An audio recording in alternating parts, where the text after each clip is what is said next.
O aplicativo do Cresce São Paulo é a principal ferramenta de acesso aos serviços e comunicação do Conselho. Faça agora o download na App Store e na Play Store. E siga nossas redes sociais no Facebook e Instagram.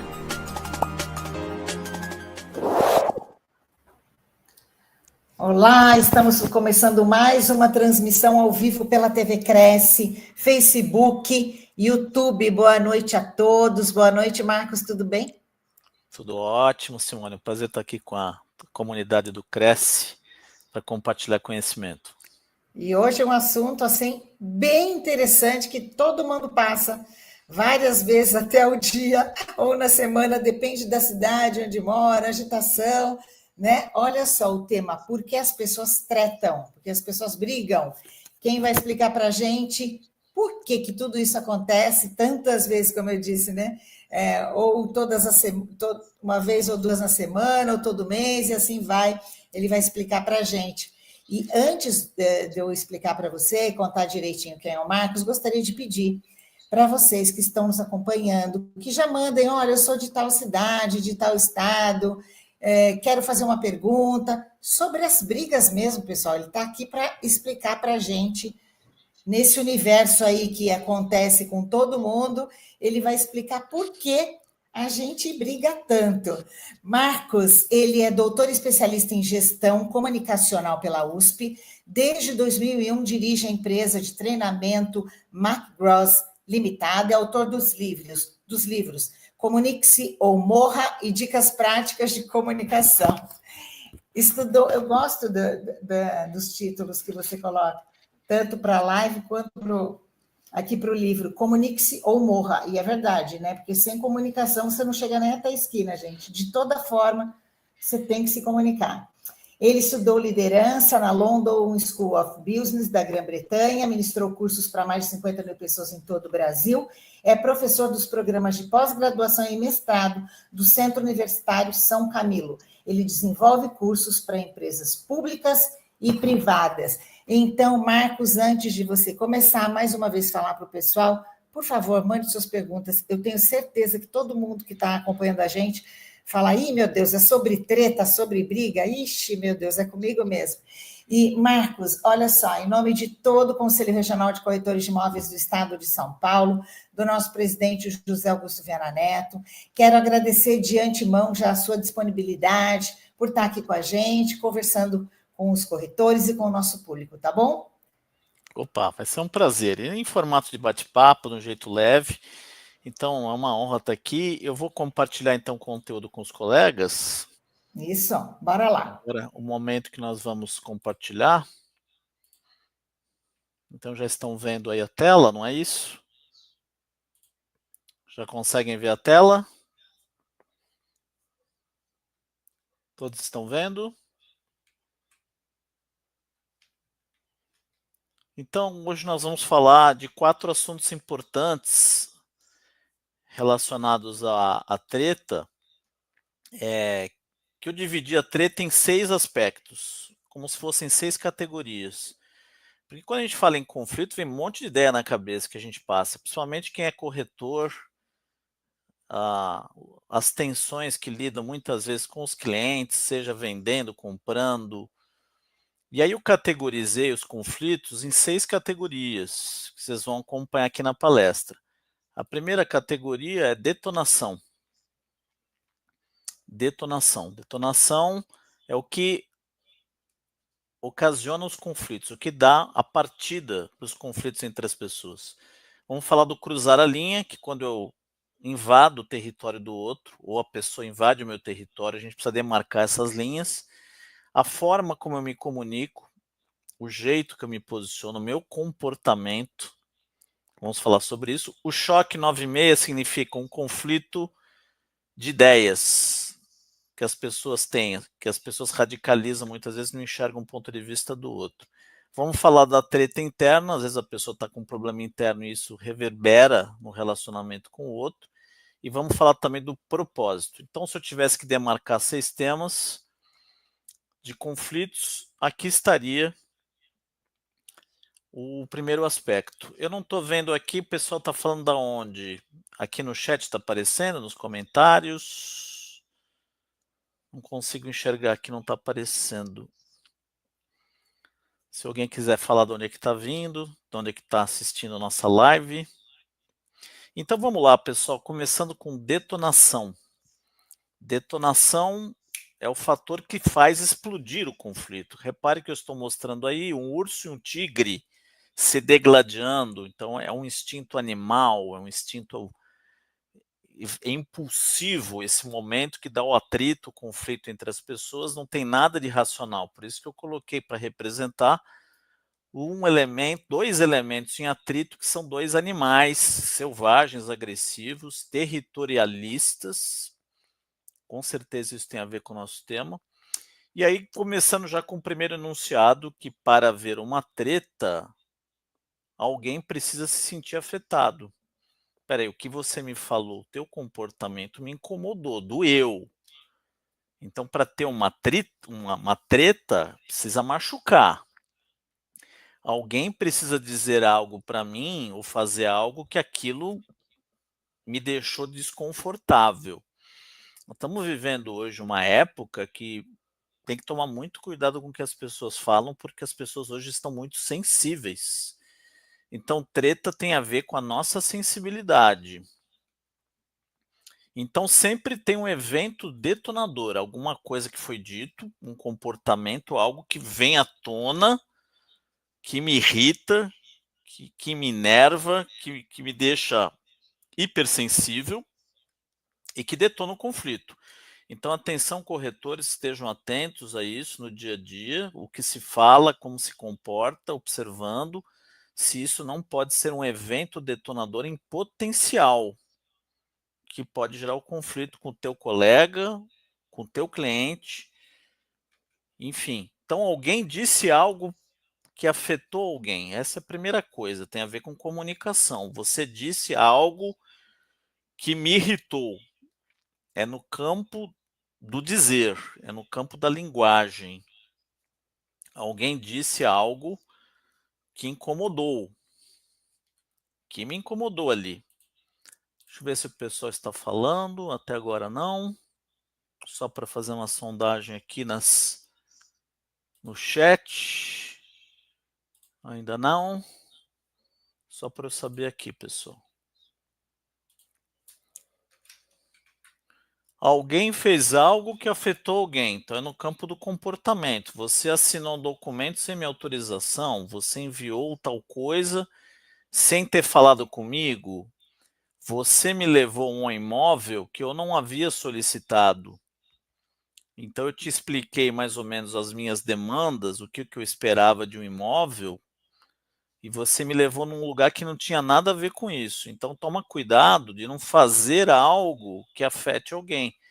Porque muitas vezes o cliente, o tempo dele é curto e ele está ansioso para fechar o negócio.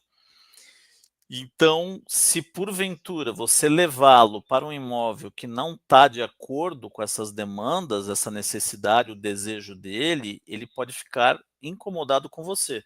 Sentir que ele está perdendo o tempo dele, que você está tentando empurrar um produto que não é do desejo dele.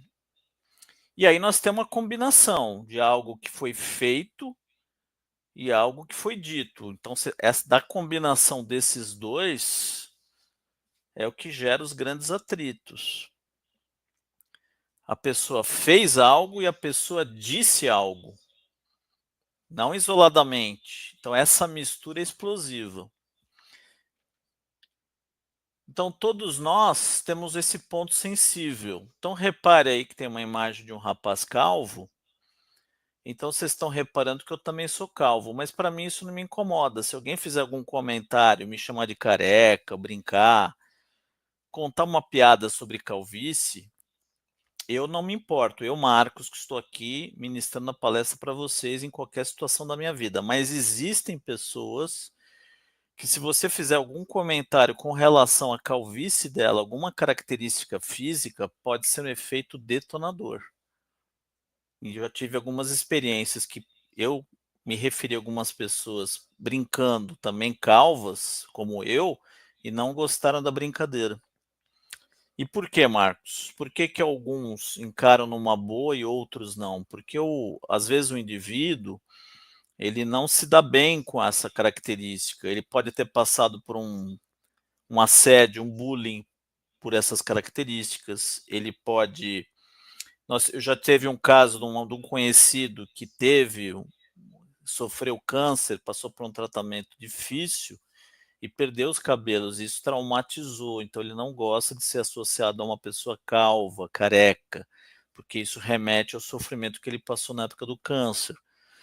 Então, atenção, corretores e todos que estão assistindo aqui a live, de que nós tem que ter um filtro e perceber o outro. Algumas pessoas fazem comentários sobre religião. Aí vocês estão vendo uma senhora orando. Uma pessoa, às vezes, de uma religião A faz um comentário sobre uma religião B. Isso pode afetar profundamente o sentimento de alguém, porque o sentimento de fé é um dos mais profundos, um dos mais sensíveis, a conexão a Deus. E uma vez que você faz um comentário dessa magnitude, você pode mexer num ponto extremamente sensível. E, finalmente, a última imagem mostra uma pessoa que tem que lidar com o peso dela. Então, comentários também relacionados a isso podem ser extremamente sensíveis. E outros mais que eu não poderia enumerar aqui, porque seriam infinitos exemplos. Nós temos uma escala de tretas. Ela começa de um jeito leve e pode caminhar para algo extremamente perigoso dentro de uma discussão. Então, nós temos, em primeiro grau, um mal-entendido. Pode ter acontecido um ruído de comunicação entre duas pessoas. Em segundo grau, pode acontecer um ataque verbal. Alguém efetivamente agride outra pessoa, ofende alguém. Isso está acontecendo muito nas redes sociais hoje, porque você está protegido pelo anonimato, pelo computador. Num debate nas redes sociais, tem muita gente que briga mesmo, que treta. Então, o segundo grau hoje está muito comum por vários assuntos que são debatidos nas redes sociais, em plataformas. Em terceiro grau, a coisa começa a ficar grave, porque pode partir para uma ameaça de agressão. Então, a pessoa pode machucar a outra efetivamente. Então, o nível de ameaça começou a aumentar. Passou para agressão física propriamente dita, que é o quarto grau. E, por último, o mais grave é a tentativa de assassinato. A pessoa ameaça a outra matá-la com arma de fogo, ou arma branca, ou algum tipo de agressão que pode culminar num crime. E essa escala pode passar rapidinho. Você pode pular do primeiro grau para o quinto grau de uma maneira muito acelerada, por conta do descontrole que nós vamos conversar mais um pouco. Então, para quem está assistindo a live, eu gostaria que vocês relembrassem algo como um exercício de autoconhecimento que detonou um conflito. O que foi? Foi algo que alguém fez? O comportamento de uma pessoa? Foi algo que foi dito para você, que te ofendeu naquele momento que você estava sensível? Alguém disse algo que tocou você no seu lado pessoal? Foi uma crítica? Foi algo com sarcasmo, com ironia? Ou foi os dois? Foi uma combinação do dito com o comportamento? Então, seria interessante aqui no chat as pessoas comentarem a respeito do assunto. Pessoal meio quieto hoje.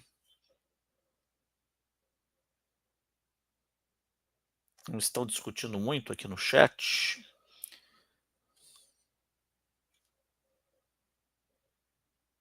Deixa eu ver.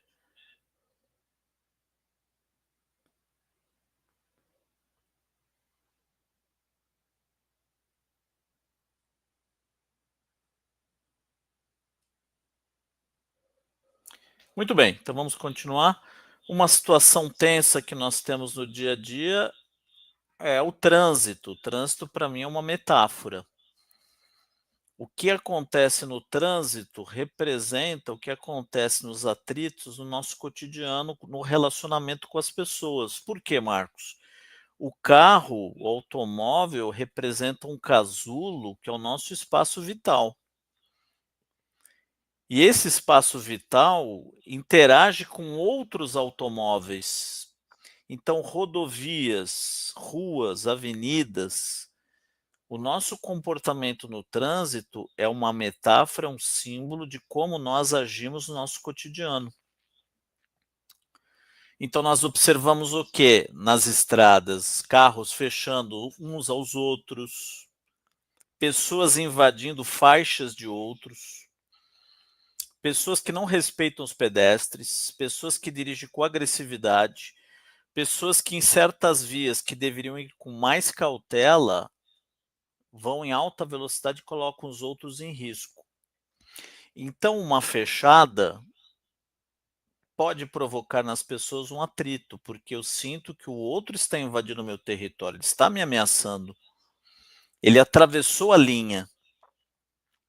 Então, esses são os exemplos que acontecem no dia a dia. Olha que interessante, mas trágico, os dados oferecidos pelo SUS, do próprio governo federal. 5 pessoas morrem por hora em brigas de trânsito no Brasil. Ao todo, são 43 mil pessoas que morrem em brigas de trânsito. Então, isso é grave. O que acontece no trânsito está acontecendo no nosso cotidiano, no trabalho, na vida familiar, no relacionamento das pessoas nos ambientes públicos. É muita gente, é muito descontrole. E analisando à luz da neurociência, o porquê que acontecem os conflitos e as tretas, nós precisamos entender o cérebro dividido em duas partes, o andar de cima e o andar de baixo. O andar de cima é o lado racional, analítico, e o lado de baixo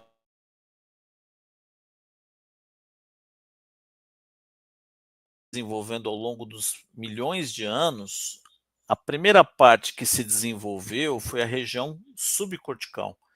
Então, todo o nosso lado instintivo de defesa contra animais selvagens, em situação de luta ou de fuga, que são princípios altamente impulsivos, começou aí, nessa região inferior.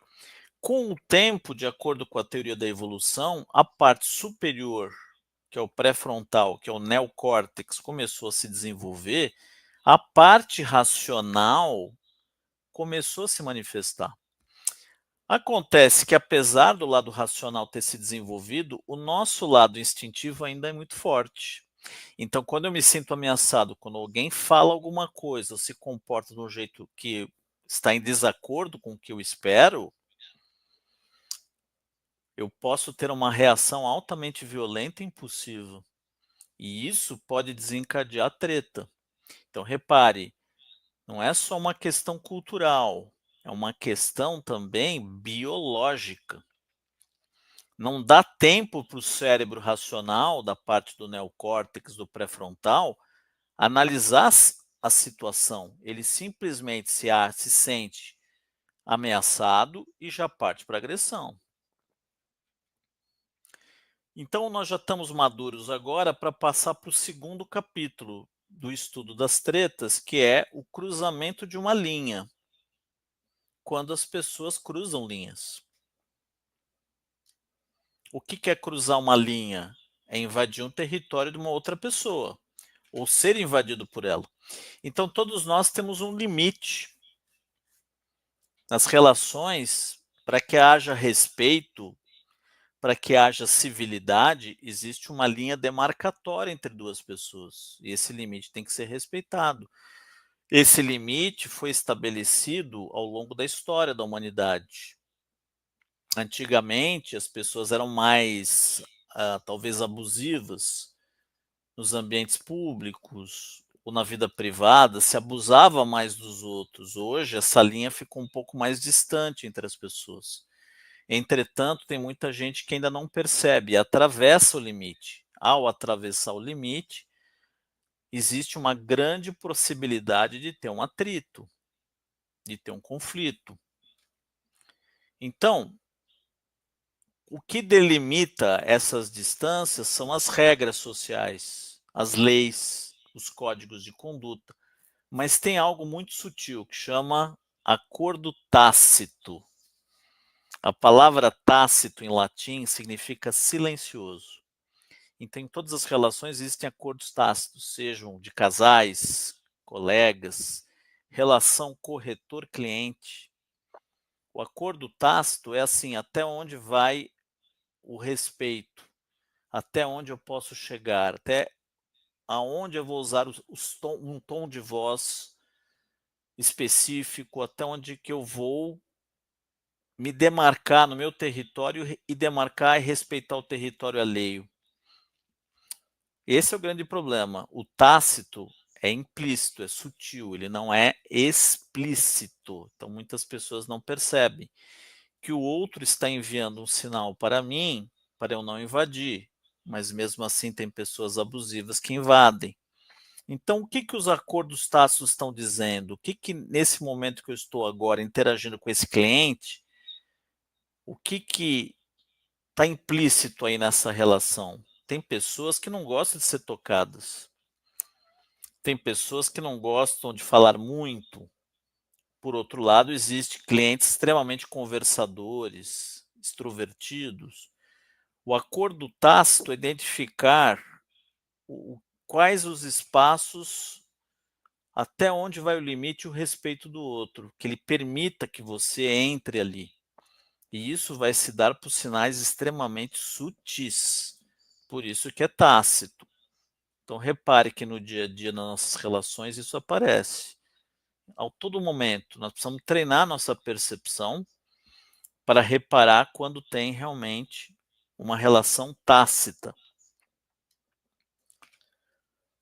Então, aí vocês estão vendo pela imagem quando uma pessoa acaba atravessando o limite, parece que ela aumenta de tamanho, ela ocupa o território do outro e deixa o outro numa situação de profundo desconforto. É o momento que você atravessa o seu limite. Então, quando que acontece isso comigo? Quando? Então, todos nós, será que já testemunhamos algum momento que houve um atravessamento de linha? Como é que foi isso? Alguém atravessou a linha e folgou com você? Algum cliente também abusou do corretor? Foi indelicado? Usou a condição de cliente e se colocou de uma maneira superior ao corretor, não viu ele como um parceiro de negócios? Ou você já testemunhou o contrário? Às vezes um corretor não teve habilidade para lidar com o cliente. Como é que funciona? Então, essa percepção é o que faz a diferença, essa percepção da linha que demarca os territórios. O capítulo número 3, aqui da nossa breve palestra, fala do jeito das pessoas. E aí a frase que representa isso é: não é o que você faz, mas a forma como você está fazendo. É o jeito. Muitas vezes a gente presta atenção no conteúdo, mas às vezes é o jeito, a forma, a maneira que uma pessoa está se expressando. E aí entra, obviamente, a comunicação humana. Oi, Marcos, boa noite. Eu tô achando que seus slides não estão passando. Ah, é? Aqui ainda tá no 1. Não sei por quê. Espera um pouquinho. E o chat aqui também não parece para mim. Por enquanto aqui no chat não tem nada mesmo. Não, né?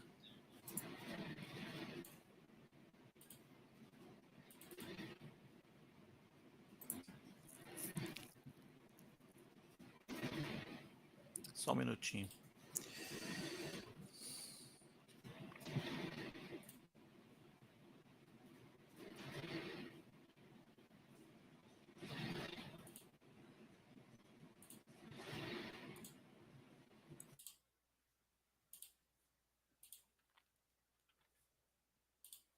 Você está vendo agora?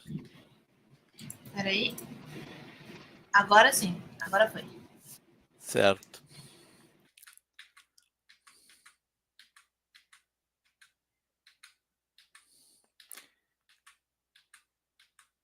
Então, a comunicação é o elemento que faz essa ponte, que é a forma como nós nos comunicamos.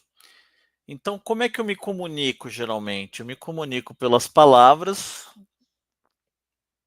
aquilo que eu estou dizendo, o significado das palavras, pelo tom de voz, que é o canal da emoção, pelo não verbal, que é a minha postura corporal, minha expressão facial, e pela energia que eu estou empregando. Todos esses 4 elementos vão indicar a comunicação entre as pessoas.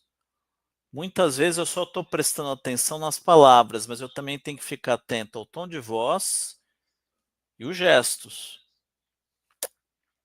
Então, às vezes, você está falando algo até adequado e educado, mas o seu tom de voz está equivocado. Não está adequado à altura da voz, talvez a tonalidade não esteja adequado para aquele contexto, e nem a expressão não verbal, que não demonstra educação, que não demonstra cordialidade, que não demonstra empatia. Talvez você esteja falando de um produto, mas a sua energia está baixa. Você está numa vibração baixa, não está transmitindo entusiasmo com a sua energia quando você está falando daquele produto. Então, não é só o script de vendas, não é o roteiro das vendas ou da negociação, é a forma como você está negociando. Então, a gestão de conflitos, a questão das tretas aponta para isso. Então, aqui nós temos um casal discutindo a relação e o rapaz pergunta para a moça durante a conversa: foi o que eu falei que supostamente pode ter te incomodado? E ela responde: não, é o jeito como você fala comigo. Então, ela não está incomodada com o que ele disse, ela está incomodada com a forma, a maneira, o jeito que ele se comunicou. Então, essa é uma questão chave que tem que ser observada quando falamos de tretas. O ritmo é importante também na interação entre as pessoas. Às vezes as pessoas são muito apressadas, muito rápidas, agitadas, ansiosas, e outras muito lentas. Então eu uso a metáfora da tartaruga e do coelho. Tem gente que antes de tomar uma decisão, analisa profundamente, reflete, pensa, medita. E tem outras pessoas que são muito rápidas, muito intuitivas, muito objetivas na tomada de decisão. Pode dar um atrito. Se você tem um colega muito sistemático que demora para tomar uma decisão e você é extremamente acelerado, pode dar um atrito de ritmos. Às vezes um cliente ele está um pouco inseguro por vários motivos e vai demorar para tomar uma decisão e você precisa bater as metas. E isso pode dar um atrito. Ou o contrário, ele está muito ansioso para fechar o negócio, ele quer logo.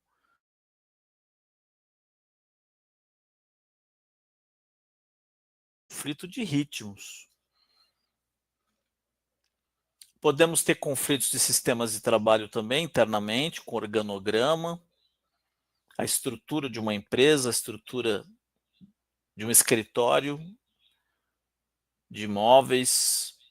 Às vezes o design pode dar atritos, porque às vezes você tem que remeter uma pessoa e isso deixa o processo muito burocrático. Às vezes há um atrito entre duas pessoas de um setor. Então, quando nós falamos de organograma nas empresas, também é motivo de tensão. Será que um outro desenho deveria ser pensado? Um outro design de gestão para que não haja tantos atritos? Eis uma questão. E isso nos remete até um esquema tático de um time de futebol. Por que tal time não está ganhando? Talvez o esquema tático, o modo como os jogadores estão distribuídos em campo, esteja gerando atritos. Talvez haja muitos espaços entre eles. Eles não estão conseguindo compactar, não estão conseguindo estabelecer uma interação de duplas ou de trios no mesmo setor do campo. O time como um todo não está dialogando, porque o design dele está mal configurado. Então, essa é outra questão. As pessoas também se atritam por conta de valores.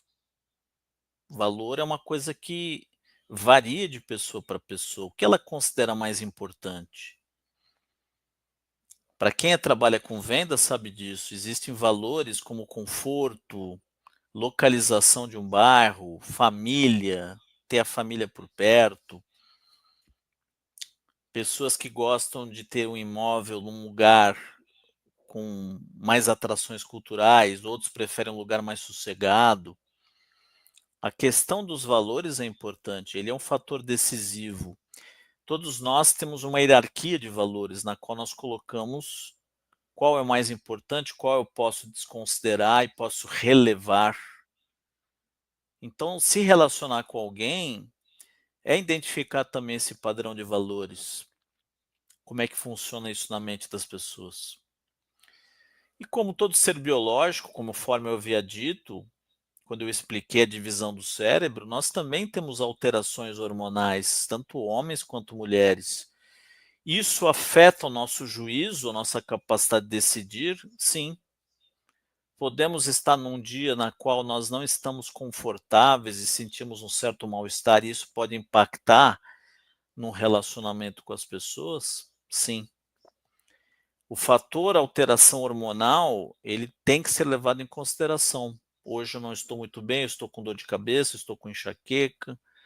Sabemos que as moças muitas vezes sofrem de cólicas, isso faz parte do seu ciclo, e isso tem que ser entendido. Que pode acontecer da pessoa estar com um desconforto hormonal. Todos nós somos movidos por hormônios e precisamos até às vezes, muitas vezes, fazer suplementação e reposição hormonal.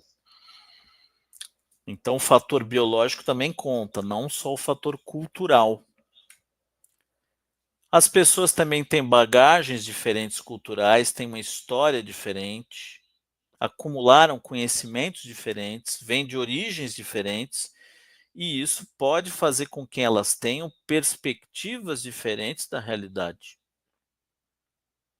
Será que essa pessoa tem a mesma perspectiva que eu tenho de vida? Será que a história dela foi diferente da minha, por isso que ela está enxergando dessa maneira? Então, nesse momento, na gestão de tretas, gestão de conflitos, eu também começo a entender como é que o outro pensa.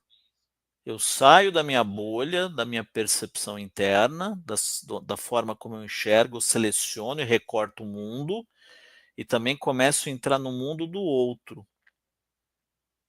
Acho interessante a profissão de corretor, porque vocês transitam e se relacionam com diversos públicos que têm bagagens culturais diferentes, experiências de vida diferentes. E isso faz com que cada um tenha um entendimento diferente da realidade, tenha um mapa da realidade diferente. Temos um conflito hoje muito discutido nas empresas, que é a questão do gap geracional. O que é o gap geracional? É o conflito de gerações. Temos uma geração hoje mais digitalizada, que não gosta tanto de hierarquia, tem outra mais tradicional. Então é natural que num escritório ou num relacionamento cujas gerações têm um gap muito grande, que tem uma discrepância de tempo diferente, de gerações que foram forjadas em épocas diferentes, que obviamente pensem diferente. As gerações atuais hoje já estão realmente digitalizadas, já nasceram com celular, com smartphone, já brincaram com videogame na infância, enquanto as gerações mais antigas são mais analógicos, a forma de raciocínio é diferente. Talvez pense no jeito mais lento. Então, o desafio que se apresenta hoje é esse relacionamento entre uma geração rápida, que já quer resolver tudo muito rápido, que inclusive quer ascender muito rapidamente dentro da carreira. Isso vale para os novos corretores, que querem resultados rápidos, e o trabalho de corretor é um trabalho de construção lento, muitas vezes, para formar a tua carteira, para ganhar a tua credibilidade. E às vezes o jovem fica muito ansioso, porque ele vai no ritmo de um aplicativo. É uma geração que está acostumada a apertar botões para resolver problemas, enquanto as gerações anteriores teve que talvez batalhar mais para conseguir o básico, que passou por ciclos econômicos com mais dificuldade, na história inclusive do Brasil que nós passamos. Então o gap geracional também tem que ser levado em conta. Então aqui um resumo dos conflitos que podem acontecer na forma como nós nos comunicamos, na forma como nós nos comportamos, o ritmo de cada um, o sistema de trabalho, as alterações hormonais, os valores, as bagagens e o gap geracional. Aqui um resumão do que eu falei até agora nesse aspecto. Eu queria falar agora no item 4, capítulo 4, algo que está muito comum hoje, principalmente aqui no Brasil, também nos Estados Unidos, que é a polarização, radicalização.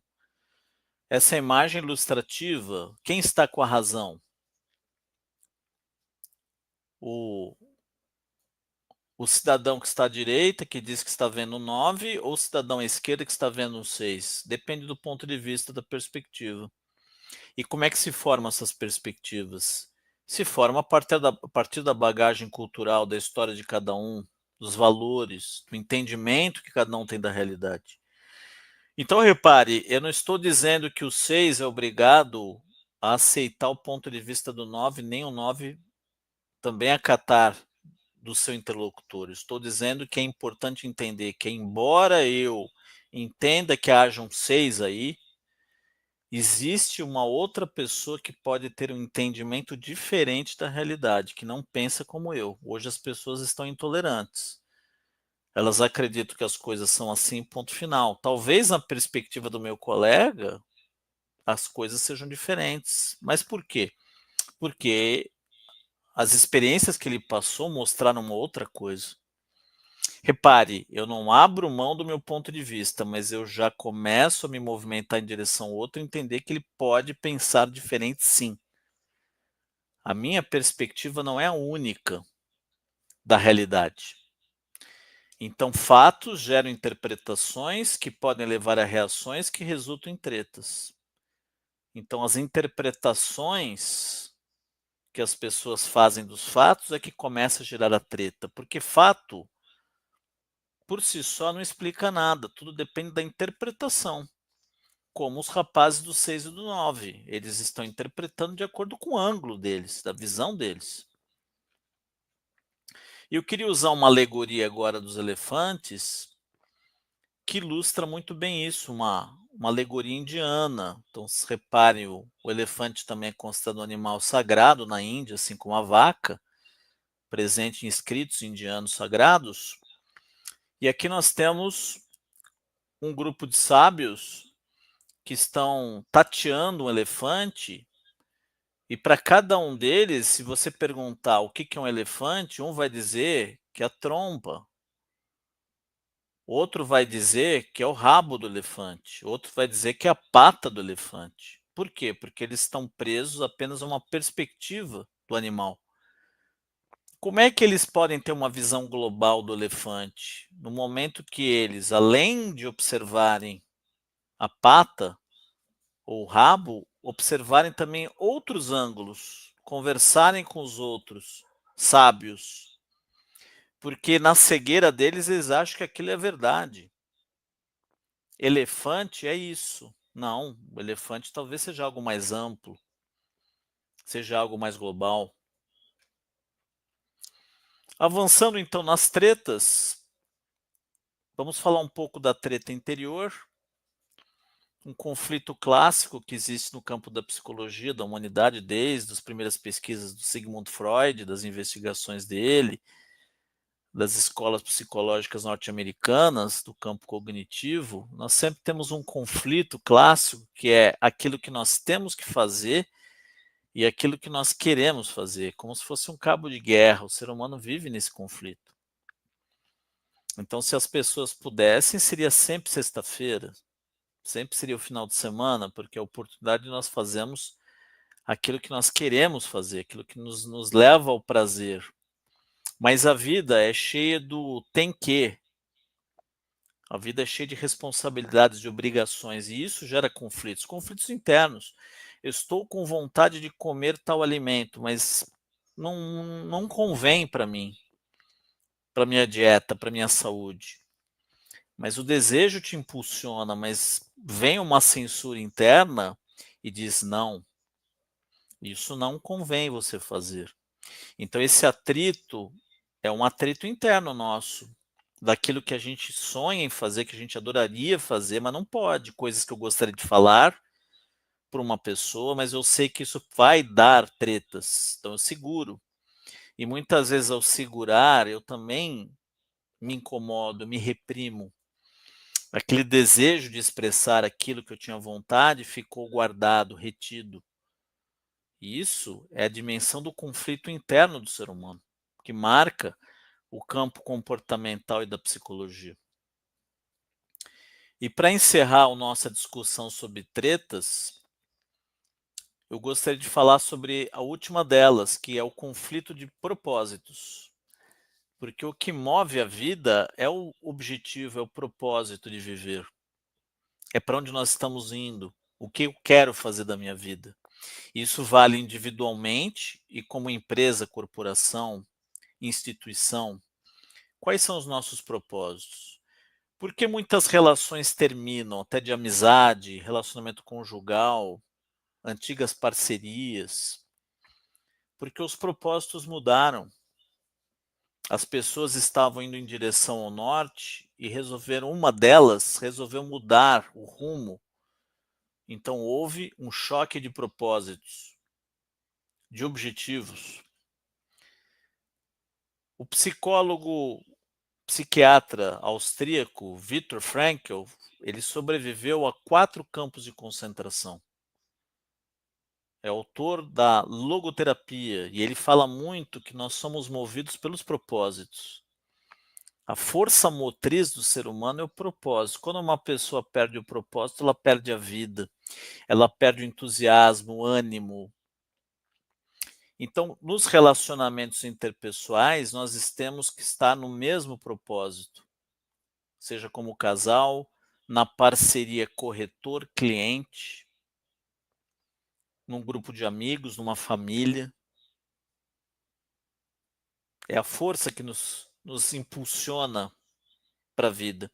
E no momento que eu percebo que isso não faz sentido para mim, inclusive ele usa essa expressão sentido, não faz mais sentido eu seguir nessa direção, as tretas podem surgir, os atritos.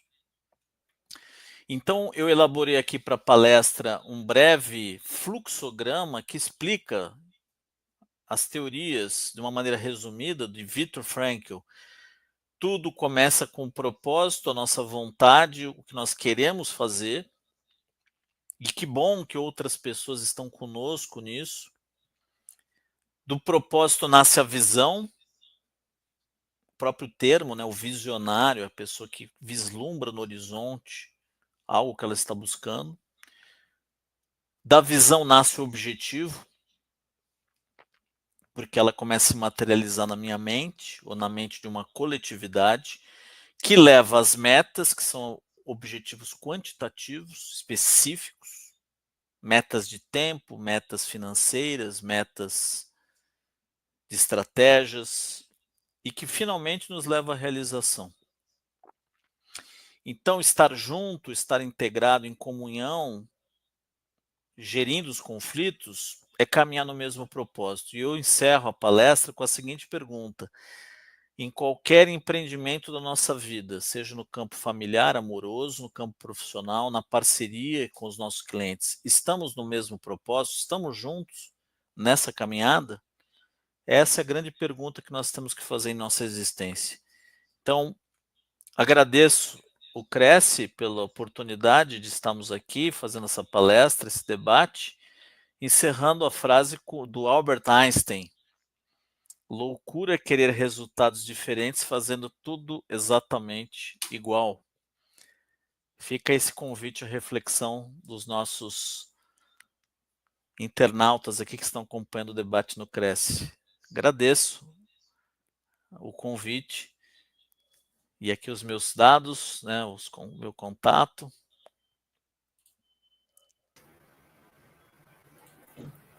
Opa. E aí, Marcos? Pessoal, hoje pessoal hoje não quis se expor, né? Ninguém quis falar, olha, eu andei brigando, estou tretando muito. Será que é Pessoal, medo de brigar? Medo de treta? medo de se expor, né? Porque essa questão da treta, meu Deus do céu. Deixa eu Sim, falar uma coisa para você, né? Nessas suas andanças aí, tantas palestras, você conhece tanta gente. Essa questão do momento que a gente está vivendo, excesso de informação, a gente vê violência no trânsito, quando vê está todo mundo irritado. Não sei se você percebe isso no seu dia a dia. São Paulo, por exemplo, é uma cidade que ferve, a gente já sai de casa pensando minha bolsa, meu celular, tenso. Até estava comentando com o pessoal no trabalho isso, você já sai de casa naquela tensão, vou ser assaltado, não sei o que eu faço. Então, é o tempo inteiro você está preparado para uma guerra. Parece que é isso, né? Aí alguém te sim. olha mais ou menos torto, você já. Pronto. É uma discussão no trânsito, que aí vira uma coisa maior. Você também acha que esse mundo que a gente está vivendo, de tanta informação, tudo é para ontem, tudo é, né? Porque a gente tem tudo na mão hoje, informação a todo momento, uma notícia que sai no jornal, no telejornal à noite já está velha, né? Porque a gente já viu lá de manhã. Então, você acha que tudo isso propicia um momento de mais estresse e mais tretas entre as pessoas? Sente assim? Sim. Todos os elementos que foram abordados na palestra tem um pouco do que você comentou, desses conflitos que nós estamos vendo nesse mundo caótico. Então, a Sim, impulsividade, eu não tenho paciência. Então, alguém me fechou, já vou e já parto para agressão. Aquilo que eu comentei, 40 mil mortes no Brasil por ano. é E muita isso coisa, né? e não é Uhum. só trânsito, é treta em tudo que é lugar, no estádio de futebol. Isso sempre aconteceu, mas é brigas nas famílias, nas escolas. Aí você tem, Simone, a falta de respeito ao limite do outro, de eu ser invasivo. Quer dizer, não está Uhum. demarcado claramente até onde eu posso, onde eu não posso. As pessoas realmente são abusadas. Então, elas umas ofendem as outras. Aí nós temos a falta de respeito às diferenças de cada um, as características singulares de cada pessoa. Eu quero impor o meu jeito sobre o outro. Os conflitos internos, aí você também falou isso. Nós não estamos bem internamente. Problema de saúde mental hoje da Sim. sociedade. Então, esse episódio do apagão que teve na Europa, imagina a ansiedade das pessoas, de algo sair fora do controle. E a questão do A ansiedade, propósito, o medo, né? Porque um apagão ansiedade, escapa o controle. E essa é. questão do propósito que nós temos que ter em nossas vidas, e assim, qual é o nosso propósito comum como sociedade, seja no âmbito da empresa, de uma organização. Às vezes as pessoas estão numa empresa e nem sabem o que estão fazendo lá. Elas se movimentam sem uma noção de sentido, de propósito. Espera aí, eu estou aqui para isso, para isso, para isso. Eu acho que falta educação para gestão de conflitos, ou de relacionamento, ou de convivência. É o que você está falando. Nós não temos. A gente simplesmente vai sobrevivendo, vai reagindo a todos esses eventos que acontecem e não se faz não tem um entendimento do processo. Então a Então, gente está partindo para uma sociedade doente, você acha? Ou eu já, acho que já já estamos? estamos, Já já estamos, né? estamos. Uma vez diagnosticado, vamos ver até que ponto a gente aguenta como sociedade, até um Uhum. ponto de ter um burnout coletivo. E eu posso falar de burnout porque eu já tive na minha vida, um momento da minha vida, um burnout, e assim como tem Nossa. os burnouts individuais, pode ter um burnout coletivo, uma pane geral. Então, no momento da pane geral, é o momento que a sociedade vai ter que discutir isso. As comunidades, a sociedade, os agrupamentos, porque nós estamos falando de relacionamento em comunidade, não estou falando só do individual. Como Sim. é que é conviver com essa pessoa aqui? E você acha que esse burnout coletivo está muito distante? Não, Ou ele já está dando tchauzinho aí na eu porta acho aí? que nunca acontece da noite para o dia, é um processo que vai aumentando em escala, aquilo que eu te expliquei da escala, de um leve mal entendido até um nível de estresse altíssimo. Então nós estamos caminhando para um ponto muito crítico, mas vai reverter, porque não tem outro jeito. Você chega num ponto extremo, ele te obriga a reverter o processo, não tem como. Mas, então, já até ouvi falar nisso, que você chega no estágio, é a mesma coisa, quando você está no fundo do poço, só tem que subir, né? Ou vai ficar deitado lá, no fundo, né? Tentar Sim. cavar mais. E isso que você falou que já ouvi, não sei onde, que, olha, quando a gente chega no extremo, as coisas têm que voltar, né? A uma posição mais natural, ao que era antes, quando era bom. Mas Isso. como isso acontece? O Você princípio até... realmente acredita que a gente vai ter... porque eu sou meio cética nesse ponto. Às vezes eu olho e falo, meu Deus, será que há alguma chance de uma melhora de estudo? Porque todos nós estamos vivendo isso, né? Eu acho que não dá para... eu vou me excluir. Não, está todo mundo no mesmo barco, vivendo tenso, irritado, às vezes sem propósito, sem paciência com o coleguinha, sem aquela empatia. Você usou até uma expressão no trabalho, uma coisa meio robotizada, né? Quando você se aproxima, a pessoa, ai meu Deus, por que está se aproximando? Ninguém nem quer se abrir, né? É uma coisa muito maluca. Eu sou pessimista a curto prazo, porque eu acho que ainda tem mais uma trajetória de caos que ainda vai aumentar em escala, mas a médio e longo prazo eu sou otimista. Por quê? Porque vai chegar uma hora que as coisas tendem a homeostase. É como a temperatura do corpo. Se nós aquecemos muito o corpo, corremos, suamos e resfria. E o próprio planeta, ele tem um mecanismo, se fala muito nessa devastação ecológica, e o planeta também tem mecanismos de autoequilíbrio. Então, isso está na teoria sistêmica, que tudo busca, se ela vai para um extremo, o próprio sistema busca uma estrutura de equilíbrio. Os estudos da teoria sistêmica mostram isso. Vai para um extremo, puxa para o outro.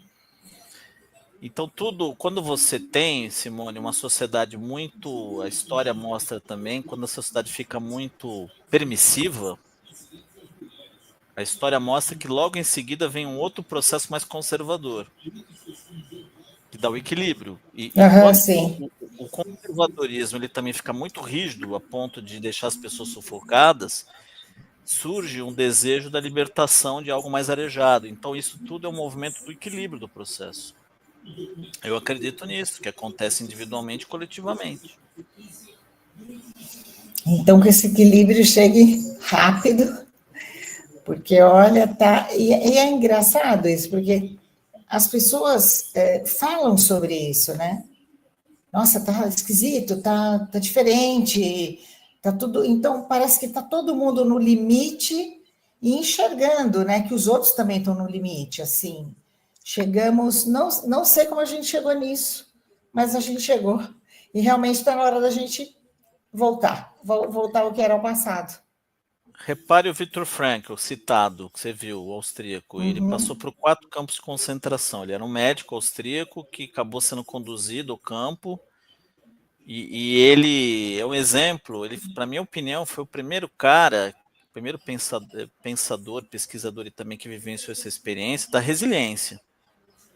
O Viktor Frankl é um modelo para todos nós, de um cara que chegou numa situação extrema de abuso, violência, passou fome nos campos, viu vários familiares dele conhecidos morrerem, e ele continuou. Por quê? Porque ele fala no propósito. Isso, eu queria dar essa mensagem para os corretores, porque muitas vezes a gente ouve muito não. Para quem trabalha na área comercial, é não, não, não. E nós temos que nos manter com muito propósito no que a gente quer. Na vida, para poder seguir o nosso caminho. Essa resiliência. Isso que você falou dos corretores e de quem trabalha com o público e no comércio, é complicado, porque é o que você disse, é um não atrás do outro, é um não, e você tem que acordar no outro dia, pegar esse não, guardar no bolso e ir em frente, é outro não, é sempre um desafio, né? exaustivo até, né? É uma coisa, uma situação exaustiva. E se a pessoa não tiver um pingo de inteligência emocional, de equilíbrio, de paz interior, como é que aguenta? Exatamente. Então, é olhar que você está numa grande marcha e que esse momento tenso que nós estamos passando, ele faz parte da caminhada. Ele está no meio, ele está na trilha, faz parte. É parte do jogo. Ele não é a estrada completa, ele é parte da caminhada que nós estamos seguindo. Então, se esse olhar, lembra que eu mostrei visão, e está atrelado ao propósito. Então, a primeira questão é o propósito, ele vem das profundezas da alma e da mente, o que eu quero da minha vida. Todas as pessoas que produziram grandes obras na humanidade, em qualquer campo, até os atletas, a gente pode citar vários, eles estavam focados em propósitos. Uma vez focado no teu propósito, vem a visão.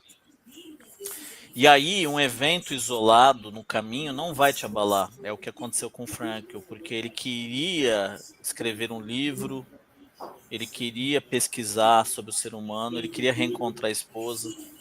Ele tinha propósitos muito fortes ali no campo. Por isso que ele não pereceu, ele sobreviveu. E isso é uma metáfora de quem trabalha na área comercial como os corretores. Perseverança, firmeza, continua. Não desista do seu objetivo. Acho que é isso que o Frankl nos avisa. Porque sem isso, como você vai, em qualquer situação, né? De doença ou de trabalho, se você não tiver esse, amanhã vai ser diferente, como é que faz? Né? Eu vou para mais um dia, como é que fica essa pessoa, né? Esse ser humano? Sem dúvida.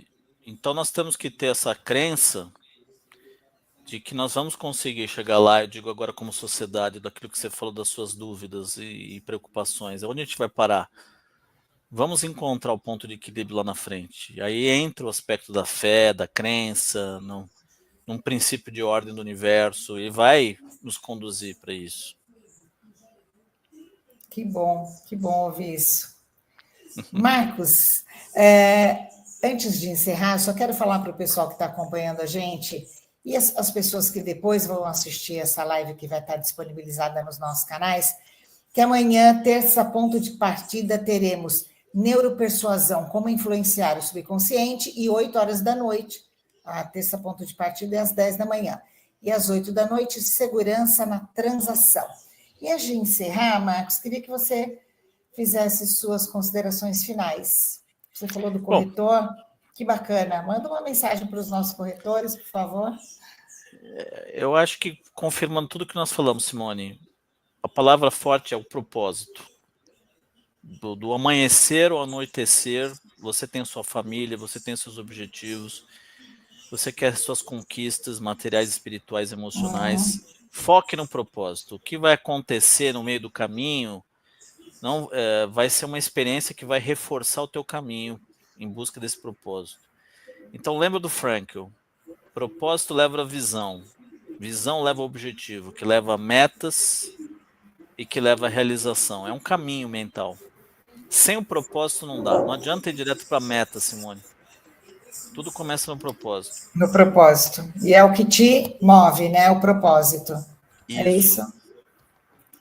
Marcos Gross, muito obrigada por esse bate-papo gostoso, tá? Espero que você volte outras vezes, porque esses assuntos são tão atuais, tão pertinentes, né?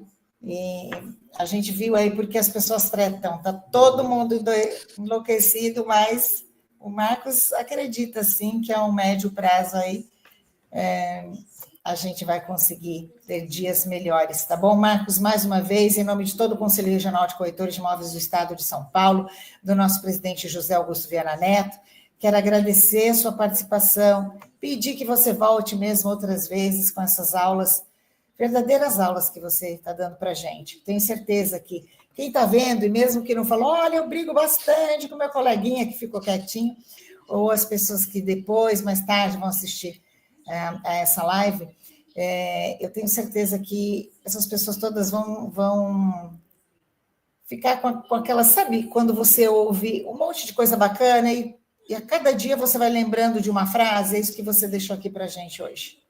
Te agradeço por isso. Eu que agradeço. Foi uma honra estar aqui com você, Simone. Muito obrigado pelo acolhimento. Eu que agradeço. Espero encontrar você outras vezes, tá bom? Perfeito. Abraço a todos. Boa noite, pessoal. E a gente se encontra numa próxima. Tchau, tchau. Boa noite. Tchau, tchau.